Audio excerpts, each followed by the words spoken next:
টরন্টোর centennial পার্কের সামনে সমর্থকের ভিড়। সবাই এসেছেন ক্রিশ্চিয়ানো রোনালদোকে এক ঝলক দেখতে। সেই ভিড় ঠেলে আমাদের ছুটে চলা পর্তুগালের ট্রেনিংয়ে। সেখানেও সংবাদ মাধ্যমের ভিড়। রাউন্ড অফ 32-তে পর্তুগালের প্রতিপক্ষ ক্রোয়েশিয়া নিশ্চিত হবে এরপরে বিশ্বকাপে আর দেখা যাবে কিনা ক্রিশ্চিয়ানো রোনালদোকে।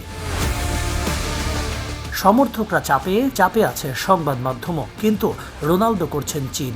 সতীর্থদের সাথে প্র্যাকটিসের শুরু থেকে শেষ পর্যন্ত করলেন হাসি ঠাট্টা। মাত্র কয়েক হাত দূরে পর্তুগিজ মহাতারকাকে পেয়ে সারা বিশ্বের সংবাদ মাধ্যমের লেন্স তখন তার পেছনে। আমাদের উঠে দাঁড়াতে হবে,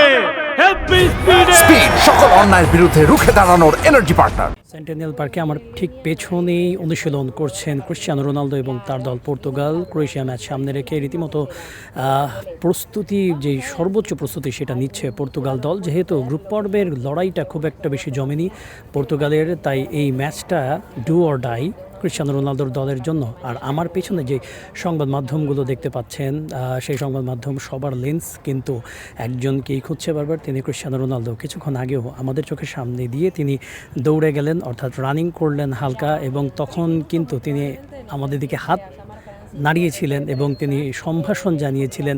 বেশ হাসি খুশি মেজাজে আছেন ক্রিশ্চিয়ানো রোনালদোকে নিয়ে কথা হয় অনেক। কৌশল নিয়ে কোচ রবার্তো মার্তিনেজের সাথে দূরত্ব, সতীর্থদের সাথে ভুল বোঝাবুঝি, কিন্তু মাঠের অনুশীলনে তেমন কিছু দেখে বোঝার উপায় নেই। বিশ্বকাপে লিওনেল মেসি, এমবাপে, হ্যারি কেইনদের ট্রেন যখন ছুটছে, তখন রোনালদোর ট্রেন কবে প্ল্যাটফর্ম ছাড়বে সেটাই এখন বড় প্রশ্ন। তবে ভিতিনিয়া, ব্রুনো ফার্নান্দেজদের নিয়ে এখন যদি রোনালদো সাফল্য না পান, তাহলে আর কবে পাবেন? এটাই তো CR7-এর শেষ সুযোগ অমরত্ব লাভের। কনক মাহমুদ, দেশ টিভি, টরন্টো, কানাডা।